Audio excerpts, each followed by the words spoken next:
He died and nobody. He came back with the power to change everything. This is reality quest. Do-wan's mind races through possible escapes, but every option fails. He cannot talk his way out. He cannot fight his way out. He cannot run. He cannot use eagle descent again. He is trapped. For a moment, he wonders if this is how he dies again. Not from sleep deprivation this time. Not from grinding a game. But from getting torn apart by a group of thugs after winning one impossible fight. Then someone shouts from outside. The police are here. The entire atmosphere breaks instantly. The delinquents panic. Because this karaoke room is full of underage drinking, illegal behavior, and enough evidence to cause a real problem. Suddenly, the people who looked so powerful a second ago are scrambling like rats. Some rush for the fire escape. Some curse under their breath. Some complain that the timing is terrible. Manchun's brother lifts him and throws Do-wan one last furious threat before leaving. Ji-min also points at Do-wan and makes it clear this is not over. They know his face now. They will remember him. And next time, there may not be police to save him. Then they disappear. Do-wan stands there in silence, soaked in sweat. For a few seconds, all he can do is breathe. He is alive. Somehow, he is still alive. But the moment the danger leaves, the strength leaves with it. His body finally understands that it does not need to keep standing anymore. The pain he pushed away comes rushing back. The beating from Cheon-woo. The microphone panic. The fight with Manchun. The failed skill. The mana unlock. The final kick. The fear of being surrounded. Everything hits him at once. His knees weaken. His vision darkens.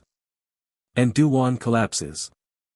When he opens his eyes again, the first thing he feels is confusion. The ceiling is unfamiliar. The air is quiet. His body still hurts everywhere, but he is not being attacked. Then he hears a voice telling him he is awake. Do-wan turns and sees Ji-seon. One of the girls from the party. For a second, he cannot understand why she is there. Then he realizes something even more confusing. They are in the women's restroom. Do-wan nearly panics, but Ji-seon tells him to keep his voice down. The police are still outside. This is the safest place she could hide him because nobody is likely to search here immediately. Do-wan slowly pieces it together. She saved him. Ji-seon was the one who called the police. She reported underage drinking, which forced the delinquents to scatter before they could destroy him. Do-wan asks why she would do that, especially when she was also at the party. Ji-seon explains that she saw what happened. She saw him fight Manchun. She saw him refuse to join Ji-min. She saw him stand up in a situation where most people would have kept their heads down. At first, she thought he was just another loser. But after watching him, she changed her mind. Do-wan, being Do-wan, immediately lets his imagination run wild. Maybe she is impressed. Maybe she has fallen for him. Maybe this is one of those scenes where the mysterious girl starts getting interested in the main character after seeing his hidden strength. But Ji-seon shuts that fantasy down without even trying. She says she saved him once, so now he can give her what she wants. Do-wan agrees too quickly. Mostly because he is exhausted. But also because after the night he has had, he does not have enough brainpower left to question what kind of request she might make later. For now, all that matters is that he survived. A few days pass. When Do-wan finally wakes up at home, his phone is buzzing like crazy.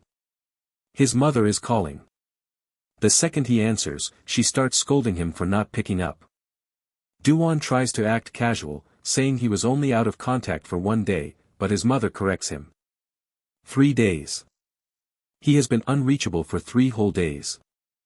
Do-wan freezes. He slept for 3 days. That is how badly his body crashed after the fight. He remembers getting home, barely conscious, and collapsing. After that, nothing. Just sleep so deep it was almost like his body shut itself down to repair the damage. His mother is worried, but also relieved that he is alive. She has to return to work, so the call ends quickly. Do-wan sits there in his room, holding the phone, and lets the silence settle. 3 days. In that time, the world kept moving. School continued. Rumors probably spread. Jimin probably recovered. Manchun's people probably started planning revenge. And Do-wan has barely begun to understand the system that caused all of this. He drags himself into the shower and thinks about everything that happened. Before this, he had never been in a real fight. Now, in just a short amount of time, he has fought Cheon-woo, attacked Jimin, and defeated Manchun. He has taken hits that should have put him down for good. He has used actual game skills in reality.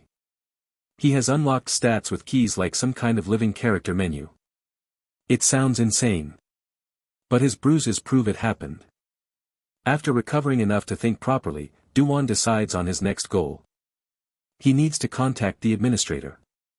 The strange player from Lost Jack. The ending maker. The person who gave him this power, disappeared, and now communicates only through system messages. Do-wan logs into the game and searches for the ID. But it does not exist anymore. The account is gone. That confirms what he already suspected. The administrator never intended to be contacted like a normal player. There is no chat window he can use. No friend request. No easy answer. Do-wan is on his own. If he wants to understand the system, he has to investigate it himself. So he starts organizing the rules. First, the system is structured like an RPG. It has stats, classes, skills, quests, penalties, rewards, and item descriptions. Second, real people can be labeled as monsters or bosses when the system turns a fight into a quest. Third, completing quests gives keys. Panic set in as he remembered the keys. He frantically dug through his pants pockets, desperately searching for the loot. The system had explicitly stated that the silver key could unlock sealed passive skills. Clutching the cool silver metal, he calculated that between this and the key earned from defeating Manchun, he had enough to unlock every sealed ability. The skills, once unlocked, would remain permanently available. He had already unleashed the Fractured Rampage skill thanks to his specialized profession, leaving only the keys to expand his arsenal. However, looming over his newfound power was a terrifying pile of system penalties he barely dared to contemplate. His most immediate, real-world crisis was far worse. He had managed to enrage Shin's entire gang. He needed a solid plan to survive their inevitable retaliation. His planning was interrupted by the doorbell. Assuming his massive food order had finally arrived, he sprinted to the door with eager anticipation. As he was going to swing it open, only to be frozen in place by a sudden, jarring system notification. Quest alert: the boy becomes a man. The prompt completely derailed his train of thought. Standing on his doorstep, looking entirely out of place, was the girl who had saved him at the karaoke bar. Panicking, he stammered, asking why she was there. Kian stepped closer, casually reminding him of his promise to grant her one wish. She announced that it was time to collect. Slowly unzipping her jacket, she stepped into his personal space. And delivered a firm, decisive command for him to take off his clothes. Do-wan couldn't process the words. He frantically checked the system notification, his mind spiraling into a total panic at the implications. Kian sighed, asking if she really needed to repeat herself before ordering him to strip once more. His face flushed a deep, violent crimson. The system board aggressively updated the mission parameters. Quest: become a man. Young man, she wants you. Accept the request and satisfy her. Reading the glowing text, Do-wan was gripped by absolute terror. He stared at Kian, who impatiently asked if he needed another reminder to undress. His internal monologue raced, wondering if he could actually go through with this, silently agonizing over the fact that it was his very first time. Stammering about taking off his clothes, he hesitantly reached for the hem of his shirt. Kian paused, asking if he had any other clothes in his room. He blankly confirmed that he did. Suddenly realizing he was half naked in his own doorway, he covered his chest defensively, demanding to know why she was making him strip. Unfazed by his modesty, Kian casually instructed him to turn off the air conditioner because it was making the room too hot. Do-wan mentally cursed the distracting system window. He demanded to know why she had shown up unannounced and how she had even managed to find his address.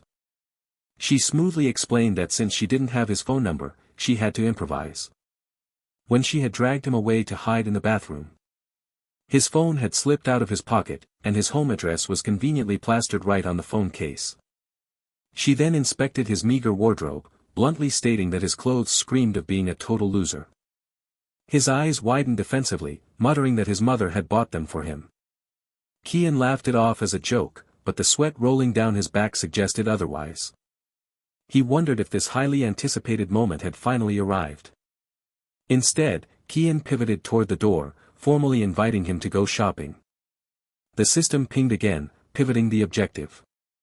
Quest become a man. Young man, she wants to go shopping. Accept the mission and satisfy her. He was floored. This was his first time going shopping with a girl. They arrived at the bustling city center. Inside a high-end boutique, Kian meticulously picked out several trendy, rebellious outfits for him to try on. Do-wan was entirely out of his element. Standing in front of the mirror in the first outfit, he barely recognized himself. The edgy styling felt alien. He questioned if real people actually wore clothes with such strange sleeves, noting that this was absolutely nothing like the shopping trips he was used to. Kian critically evaluated the look, deciding it didn't suit him perfectly. She laid down the ground rules, he had to follow her lead for the entire day, and she absolutely refused to let him walk around looking like a loser. Do-wan looked down at himself, defeatedly arguing that he would look like a loser regardless of the fabric draped over him, but he surrendered to her demands. She reminded him that spending the day together was her one wish, effectively silencing his complaints. Exhausted but compliant, he agreed to keep trying on clothes. While he changed, she roamed the aisles pulling more options. After a short while, he stepped out to ask her opinion on a new ensemble. Kian nodded with genuine satisfaction, admitting that the new style made him look undeniably cool. Experimenting with fashion for the first time made him incredibly self-conscious, but her praise brought a shy smile to his face. He eagerly asked if he really looked okay. The system ruthlessly interrupted his fleeting happiness. Quest become a man. Young man, invite her for ice cream. He tried to steady his nerves, silently convincing himself to treat this bizarre date exactly like a role-playing game. Talking to girls couldn't be that mathematically complex. Gathering his courage, he announced he was hungry and boldly asked if she wanted to grab food, mentioning he knew a few decent spots nearby. Kian readily agreed. Do-wan mentally patted himself on the back for regaining his composure, though a part of him wanted to slap his past self for acting so foolishly at the apartment. They eventually settled at a restaurant, but the atmosphere quickly grew thick with tension. 30 agonizing minutes passed in total silence. Do-wan nervously picked at his food, worrying that the restaurant he had blindly trusted from a YouTube review was terrible. Desperate to break the ice, he initiated a clumsy conversation, realizing he didn't even know her name yet. She simply replied with sen. He latched onto it, loudly praising the beauty of the name. The conversation immediately flatlined again. Internally weeping for his mother. He was startled when Kian leaned in and asked if there was anything else he wanted to know about her. Completely honest, he admitted he had zero idea where to start or what to ask. She stood up gracefully, suggesting that since they would be seeing a lot more of each other, they could take their time getting acquainted. Do-wan was notoriously slow on the uptake. He awkwardly asked what she meant by seeing each other more often. The system didn't give him time to process, rapidly firing off new relationship milestones. Quest, become a man. Young man, go watch a movie with her. They sat shoulder to shoulder in the darkened theater, mirroring every other couple in love. He felt like he was trapped in a surreal dream. Quest, become a man. Young man, go get coffee together. He was soaring, feeling a rush of dopamine that easily surpassed his happiest moments, ranking up in League of Legends. Quest, become a man. Sing her a soft song. They relocated to a private karaoke room, where he poured his heart into a gentle ballad. Despite his success, he internally raged at the endless romantic prompts, wondering why the system wasn't assigning him violent bullies to fight instead. Quest: become a man. Young man, impress her at the arcade. The venue shifted to a noisy shopping mall arcade. Despite surviving several successful quest stages, he was still sweating bullets. It was undeniably a normal date, but the pressure was immense. He furiously hammered away at a rhythm drum game, his intense focus and flawless execution drawing a massive, startled crowd. Bystanders whispered in awe, calling his hits unbelievable and dubbing him a game master. After just one song, Do-wan was panting as if he had run a marathon, but the rhythm was conquered with the sheer willpower of a true man. This was his golden opportunity to impress her. The surrounding gamers looked at him with blatant admiration, with some even trying to recruit him to their groups. He ignored all of them. His only focus was finding Kian. He spotted her standing silently in front of a claw machine, her eyes locked onto a plush blue fish. He stared at it for a moment, an idea forming. He shouted over the arcade noise that he needed to use the bathroom. 10 minutes later, he returned carrying an entire school of blue plush fish. He nervously wondered if the mountain of stuffed animals would be enough to surprise her. Scanning the arcade, he momentarily panicked, worrying she had fallen head over heels for his drumming skills and wandered off. Catching sight of her, he happily called out her name, mentally declaring this the absolute best day of his life. The fantasy shattered instantly. A massive hand seized his hair, violently yanking his head back. A hostile voice demanded to know who he was and why he was speaking so intimately to her. Do-wan screamed in agony, feeling like his scalp was being ripped off. Two strange girls flanked the tall attacker, giggling as they asked their appa where all the fish plushies came from and demanding to know who this fish-holding loser was. Do-wan struggled through the pain, wondering if these people knew Kian. The tall guy stared blankly at him, completely disregarding his presence. Finally, Kian intervened, her voice cold as she ordered Kong Sehun to let go. The two girls leaning on Sehun snickered mockingly, asking why Kian was so incredibly tense. Sehun feigned realization, tossing Do-wan roughly to the arcade floor. He offered a sarcastic apology, claiming he didn't realize they were acquainted because Do-wan hadn't answered his interrogation fast enough. Do-wan stared up at the giant with legitimate fear, unable to break eye contact. Just as his life had felt perfect, the cursed system window violently materialized, issuing a combat mission against the police-like figure standing over him. Glaring up from the floor, Kong Sehun demanded to know the Do-wan identity. Kian stepped forward, her voice cutting through the arcade noise as she declared that Do-wan was her boyfriend. Both Sehun and Do-wan froze in absolute shock. Kian pressed the advantage, telling Sehun that if he understood the situation, he needed to leave and stop ruining their date. She grabbed Do-wan's hand, pulling him to his feet and quietly telling him to ignore Sehun, dismissing the giant as a mere neighbor and certainly not a friend. As she dragged him away, Do-wan frantically reached back, refusing to abandon his hard-won plush fish. Sehun was left seething with unhinged rage over the boyfriend claim, while the two girls clinging to his arms whined about how terrifying Kian was. The sky darkened as they left the mall. Do-wan staggered alongside her, stuck in a loop, endlessly muttering the word boyfriend. Kian abruptly announced they had arrived at their destination. Startled, he snapped out of his daze, looking up at a towering motel. Panic surged through him as he asked if they were actually going inside. Kian clicked her tongue impatiently, telling him to stop overthinking and just follow her, reminding him of his promise to spend the entire day together. Quest: become a man. The final wish. Go inside with her. Stepping into the elevator, he noted she pressed the button for the 7th floor. There was no doubt in his mind about her intentions. He frantically tried to reason with her, stammering that things were moving way too fast. He argued they needed to focus on their college entrance exams and confessed he was entirely unprepared for this level of intimacy. She remained ice-cold, telling him not to worry and to just leave everything to her.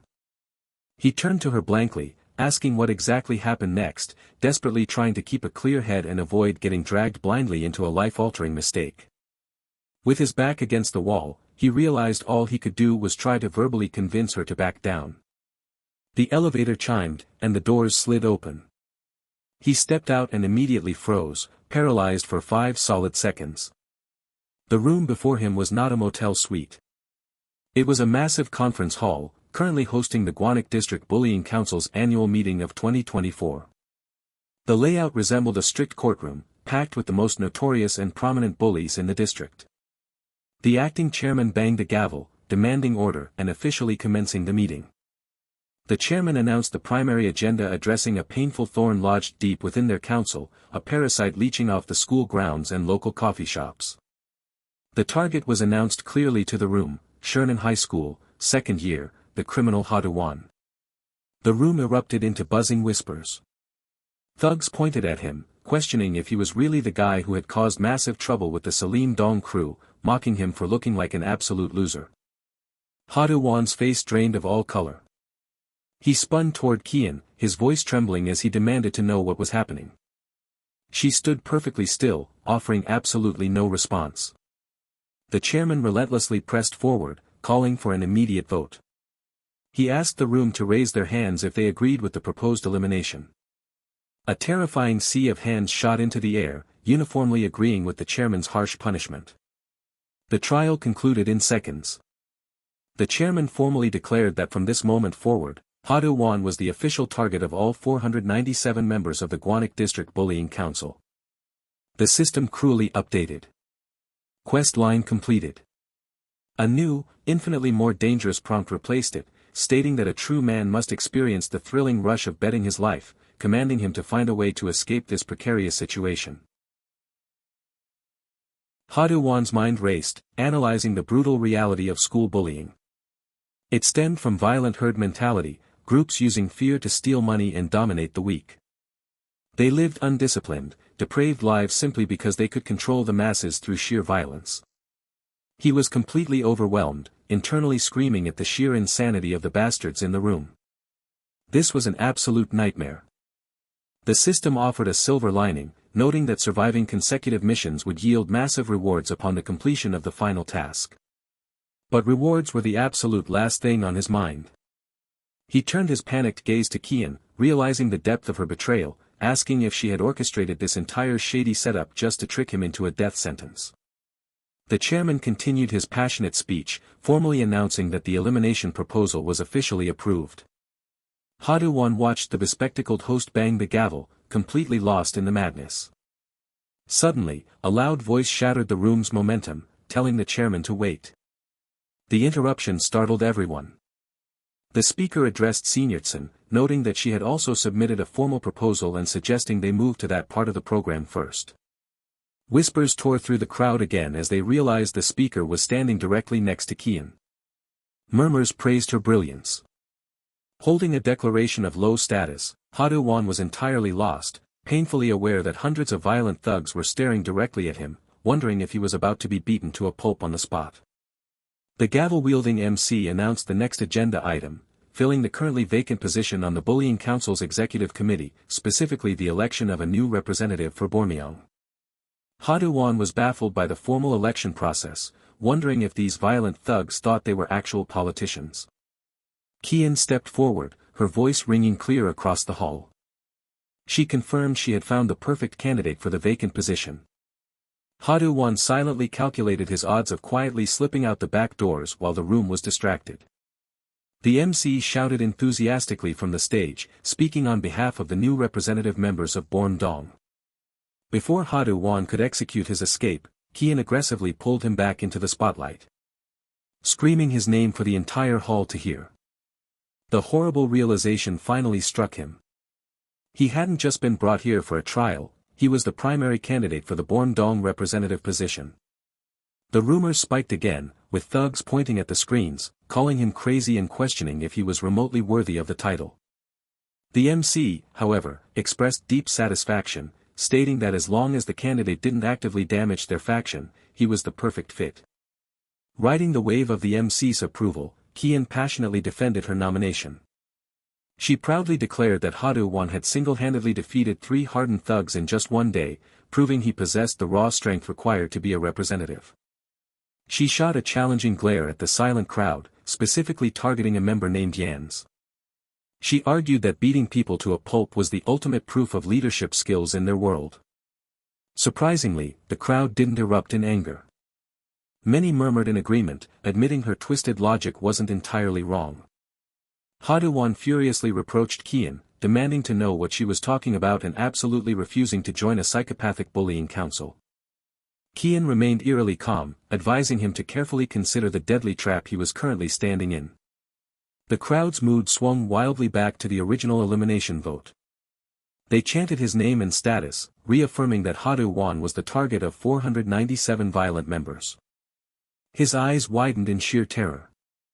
Seeing his utter panic, Kian offered a cold, calculated piece of advice: if he accepted the council seat, the members would be strictly forbidden from touching him. She bluntly stated it was his only option for survival, unless he genuinely believed he could fight 500 people simultaneously and win. The brutal reality of the math clicked in his head. He quickly conceded she was right, thanking her for seemingly worrying about his survival. But Kian ruthlessly cut him off, clarifying she wasn't doing this to save him. She revealed there was a specific bastard aiming for the representative seat. And she would much rather manipulate Do-wan into the position than let her enemy take power.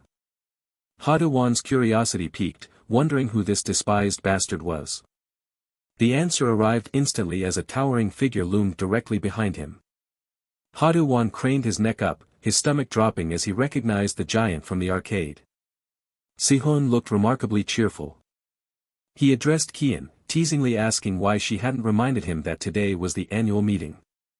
Kian visibly panicked, demanding to know why Kong Shihun was there. Sehun continued his taunts, claiming he knew the entire boyfriend act at the arcade was a fishy cover story to hide this exact political maneuver. Sehun then shifted his heavy gaze to Do-wan. He menacingly stated that even if Kian was unhappy with his election campaign, nominating a weak loser was a step too far.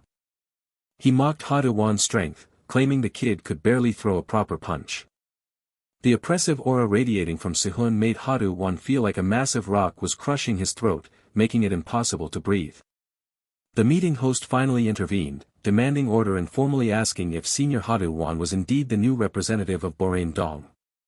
Sehun, completely unwilling to yield his ambition, roared in protest, demanding to know why the seat wasn't his. Kian snapped back, ordering him not to make a scene and explicitly stating he could never hold the title. The crowd thoroughly enjoyed the escalating drama, wondering what the trio was doing while simultaneously mocking Do-wan's obvious physical weakness. Some even found Kian's fierce scolding to be charming. The MC addressed the room, acknowledging the two conflicting candidates for the representative position and announcing that they would settle the dispute in the traditional manner. Do-wan was entirely lost, asking what the MC meant. Deciding he couldn't stay silent anymore, he loudly corrected the room, stating he had absolutely zero intention of becoming a representative. Before he could finish his sentence, the crowd suddenly shifted. Hundreds of thugs stood up and rapidly moved backward, clearing out a massive space in the center of the room. They were following the MC's implicit order to create a fighting ring. The MC laid out the brutal rules: the match would continue until one candidate either gave up or was knocked unconscious. If Do-wan secured the victory, he would be officially awarded the Boraim-dong representative position. Sehun radiated violent enthusiasm.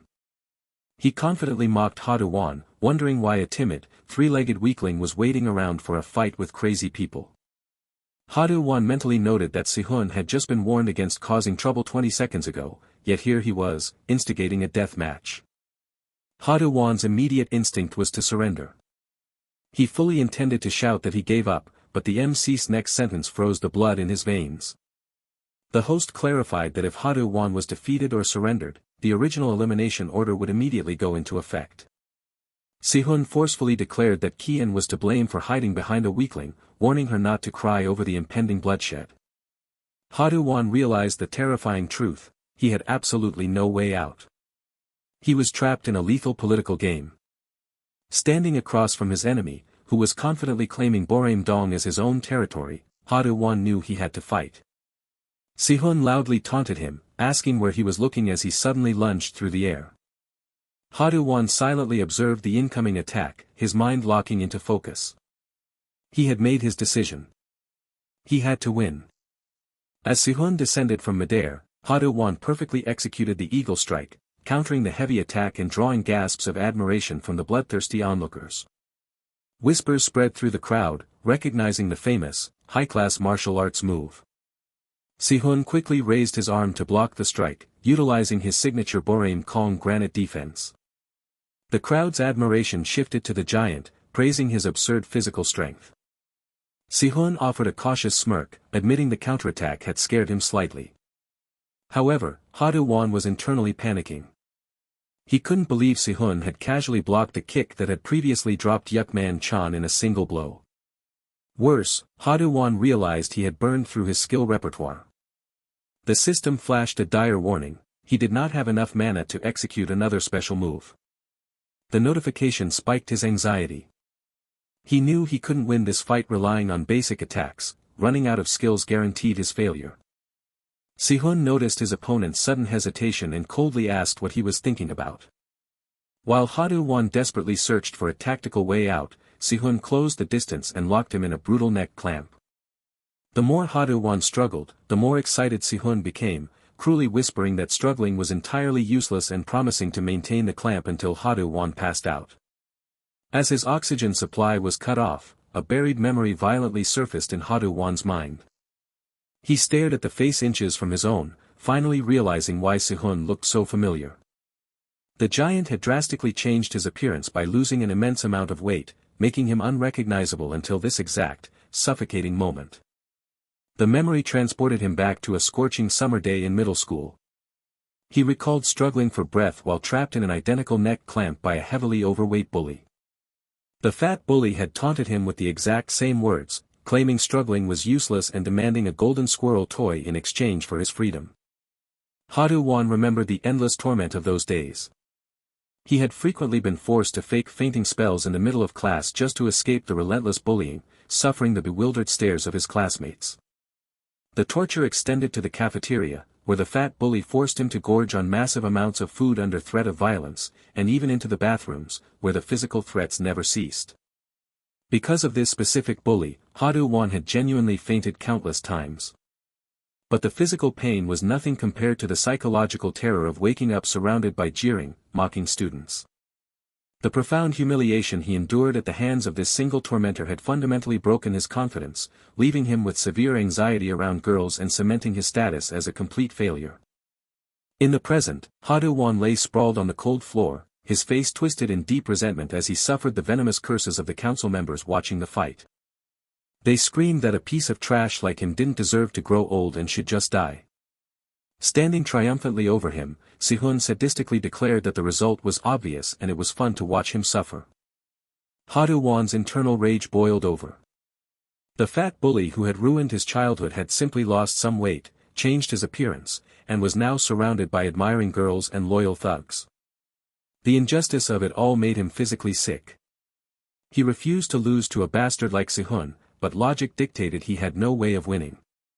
The crowd's mocking commentary continued, dismissing the encounter as a one-sided slaughter. They loudly agreed that an unknown idiot had zero chance of defeating the mighty Kong Gi-hun. The cruel insults suddenly awakened something deep within Do-wan. He analytically reviewed his chances.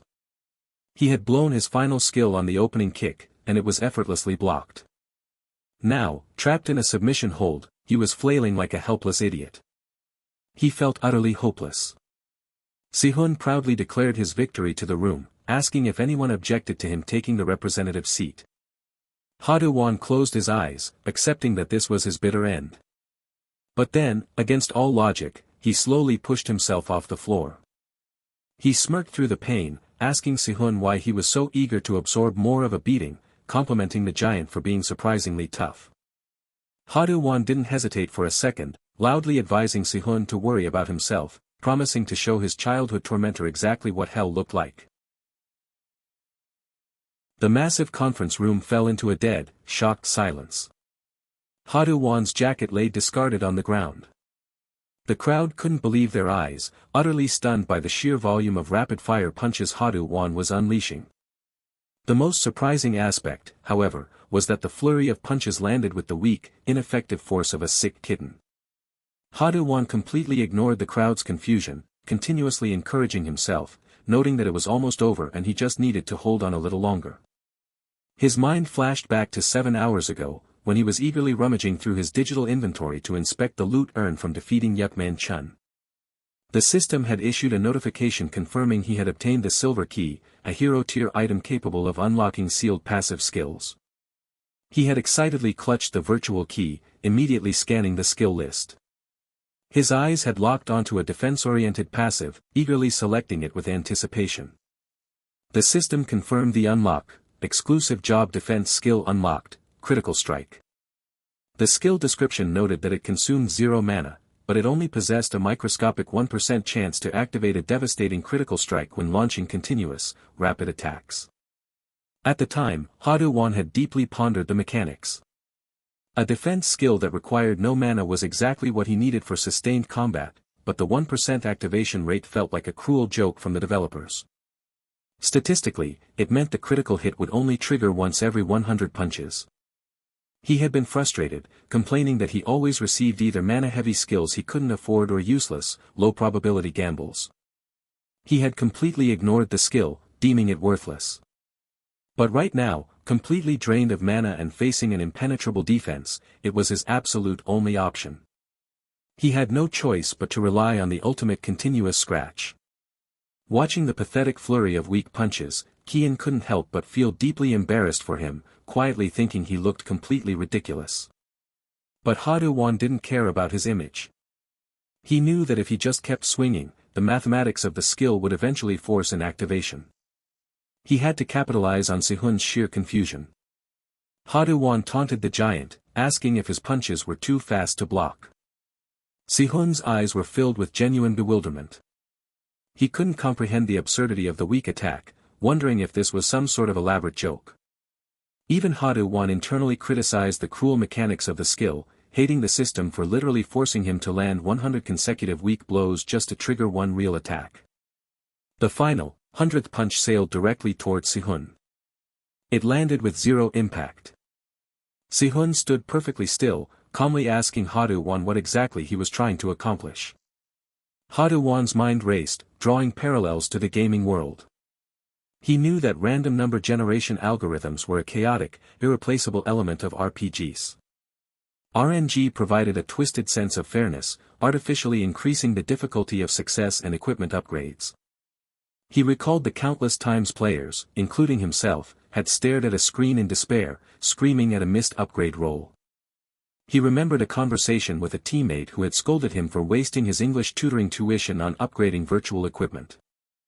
Do-wan had calmly replied that he didn't care because he was currently gambling away his math tutoring money. His friend had joked that the RNG system was fundamentally rigged, but Do-wan had brushed it off, fueled by the gambler's fallacy that after so many failures, a success was statistically guaranteed.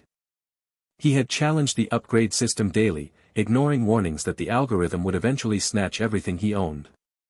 His blind confidence had always ended with the system gleefully announcing an upgrade failure, causing him to angrily curse the game as an engine of pure despair. Returning to the brutal reality of the fight, Do-wan stared at Sehun with absolute confusion. He had poured every last ounce of his remaining stamina into those 100 punches. Theoretically, the 1% chance should have triggered. Sehun calmly resumed his taunts, asking what Do-wan was planning to do with such pathetic strikes, advising him that winning a real fight required actual, cruel power. Do-wan collapsed to the floor in pain and deep despair. Sehun stood over him, insulting him, admitting he originally thought Do-wan was hiding a secret weapon, but realizing he was just a loudmouth. Sehun bragged that even if Do-wan had genuinely planned an attack, Sehun had spent years training rigorously to eliminate 130 kilograms of excess fat, forging a body that couldn't be scratched by weak punches. Sehun suddenly stopped his boast, his ears catching the weak, familiar tone of Do-wan's voice. He realized that the boy bleeding on the floor used to go to his middle school. He sneered, identifying Do-wan as the pathetic piece of fat garbage from their past. Do-wan's voice dripped with pure venom as he shot back, stating it was typical for bullies to forget their victims. He spat that while the victims were forced to carry the trauma forever, the abusers let the memories drift away like the wind. Sensing Sehun's sudden hesitation, Do-wan stopped his rant, realizing he was talking too much. Sehun stepped closer, genuinely confused, asking what he had ever done to Do-wan, claiming he truly didn't remember the abuse. Do-wan's face flushed with a mix of panic and rage as he loudly demanded Sehun stay away from him. Sehun swiftly grabbed Do-wan's leg, provocatively asking what he was going to do about it. He shook the leg violently, warning Do-wan that people don't remember the toys they played with as children. Kian hurried to intervene, but Unsung, the representative of Slim Dong, quickly cut her off. He declared that continuing the match was a waste of time since the winner and loser were already painfully obvious. Internally, Do-wan cursed himself for being foolish enough to rely on a 1% chance, convinced there was absolutely no way he could beat such a monster. Sehun stretched his shoulders, smugly stating that he was already tired from the brief skirmish, further crushing Do-wan's spirits. Giving up meant facing a brutal beating from the entire council, leaving him completely trapped. Unsung emphasized that the fight was over. But Do-wan stubbornly struggled to his feet, loudly declaring that he wasn't finished yet. Sehun lost his temper, yelling at him for being stubborn and demanding to know if he wanted to endure more pain. Kian felt a pang of pity seeing him battered but still trying. Do-wan's eyes hardened with determination as he slowly stood, reminding himself that he had to escape this place. He decided to distract his opponent, casually mentioning that back in middle school, they used to be very close. His internal strategy, however, was simply to run away, deciding that flight was the best policy and completely disregarding the bullying council. Sehun was caught off guard, asking why Do-wan was suddenly bringing up the past after just calling him fat garbage. This gave Do-wan an idea about moving to a deserted island with his mother, but he knew he needed to escape the room first. He tried to maintain a cheerful facade, suggesting that close friends occasionally teased each other. Realizing his window of opportunity had opened, he prepared to bolt. Only to discover his shirt was caught on the ground. He mentally kicked himself for taking it off earlier. As he stumbled forward towards Sehun, an accidental touch triggered a massive shockwave. Sehun was violently launched through the air, his body slamming heavily into the door before sprawling onto the floor. The room erupted into frantic whispers, with thugs asking what kind of kick that was and marveling at how Sehun just went flying. Kian was too shocked to speak. The gossiping thugs quickly changed their tune, calling the move sick and speculating that he condensed chi into his palm to destroy internal organs. Comparing it to an emperor long flaming iron hand technique. Do-wan nearly laughed out loud at the sheer absurdity, thinking they were crazy idiots. The system instantly popped up, announcing that he had successfully executed a critical strike, flooding him with relief. He realized he had finally activated the passive right in the middle of Sehun's chest. He hadn't expected much from a defense move, but its sheer power had instantly won him the match. Before he could celebrate, he noticed Sehun slowly forcing himself back up. Sehun accused him of pretending to be weak, furiously promising to kill him for the humiliation. That lethal decisiveness completely baffled Do-wan, who wondered why the giant was suddenly more energetic after taking a critical hit. The crowd laughed again, pointing out that Do-wan was shaking like a leaf and declaring him doomed. Do-wan's internal monologue reflected on how despair was distributed equally to all players, yet he always kept trying. He recalled a gaming memory where a friend worried he had gone catatonic from a failed upgrade and told him to give up. But because the world chat announced another player had successfully reached level 25, Do-wan had clung to hope, believing that if success existed, he could achieve it too. He had even bet his literary language tuition on that hope. Now, running towards Sehun, he yelled that he just needed one more hit to the chest. Sehun took a defensive stance, refusing to fall for the same trick twice. Suddenly, a fist shot out, stunning the giant. Do-wan compared the moment to facing a killer shark, noting that no matter how muscular or terrifying a creature was, its nose remained a critical weakness. Humans couldn't train their noses to be strong. A single fist straight to the bridge of the nose triggered another critical strike. Do-wan punched with everything he had, yelling that Sehun was an idiot. The giant clutched his vulnerable face in agony. Despite his bruised hand, Do-wan realized he needed a finishing blow and cursed that it wasn't enough, refusing to bet his life on another 1% chance. Blood poured onto the floor as Sehun cried out, threatening murder. Before the giant could finish, Do-wan grabbed him, squeezing his hand and threatening that Sehun was the one who was going to die. Hooking his fingers into the giant's bleeding nose, he taunted him, demanding a surrender. The pained thug could only choke out a curse. The bystanders gasped, admitting the kid was incredibly wild, while Kian watched in absolute stun. Sehun, beaten to tears, finally croaked out his submission. Do-wan released him, leaving him sprawled on the ground, panting heavily as he realized he had actually won. Just as the adrenaline settled, a broken wire across the room sparked dangerously near a puddle. Do-wan stood oblivious as a fire flickered to life behind him. He cheered his victory, only to turn and freeze in horror at the flames. Some thugs disgustingly praised the awesome special effects, but the smarter ones screamed at the idiots to run. Panic ensued as they discovered the elevators were disabled. Do-wan watched the stampede in a daze. Remembering the police raid at the karaoke bar, the crowd surged toward the stairs, trapping him in the crush of bodies. He screamed in fear as he was shoved along, terrified of the growing inferno. After a chaotic sprint, everyone spilled out onto the dark street. Do-wan gasped for air, thanking his luck for surviving. Suddenly, someone realized that Senior Kian was missing and might still be trapped inside because she had to carry Kong Sehun. Haenin Sung silently observed the frantic crowd. Inside the smoke-filled stairwell, Do-wan was sprinting back up, internally cursing himself for returning to a burning building for a girl who wasn't even important to him. However, memories of their day together pushed him forward. He threw open a door, calling out for Kian, only to freeze when he saw that someone had beaten him there and already extinguished the flames. A man softly asked why he had returned. Do-wan blankly asked if he could go home now, hiding his deep humiliation. Supporting the battered Sehun, the man announced that the meeting was postponed indefinitely due to the fire and formally addressed Do-wan as the new representative of Borm-dong. Do-wan realized he was now officially a part of the bullying council, praying it was all a bad dream. Later, walking the streets with Kian, she admitted her manipulation sounded selfish, but claimed she had planned everything carefully. She insisted he should thank her for saving him from being eliminated. Do-wan silently agreed, knowing the alternative was far worse. They arrived at her house, where he awkwardly tried to say goodbye, offering her the single blue plush fish he had managed to save from the arcade. Kian looked at it blankly, asking what it was. He reminded her that she had been staring at the plush machine. She corrected him, revealing she had actually been reading a wanted poster plastered on the glass.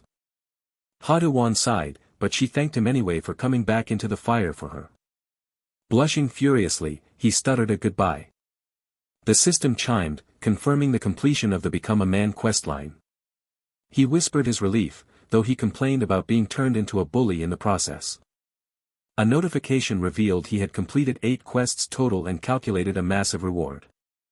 Anticipating a great key, he was shocked when he read the prompt and shouted out loud. And that's where we leave it. If you made it this far, do me a favor and hit subscribe, like and share this story for your friends to enjoy because the next episode picks up right where this cliffhanger drops. Drop a comment on what you think happens next, and I'll see you in the next one.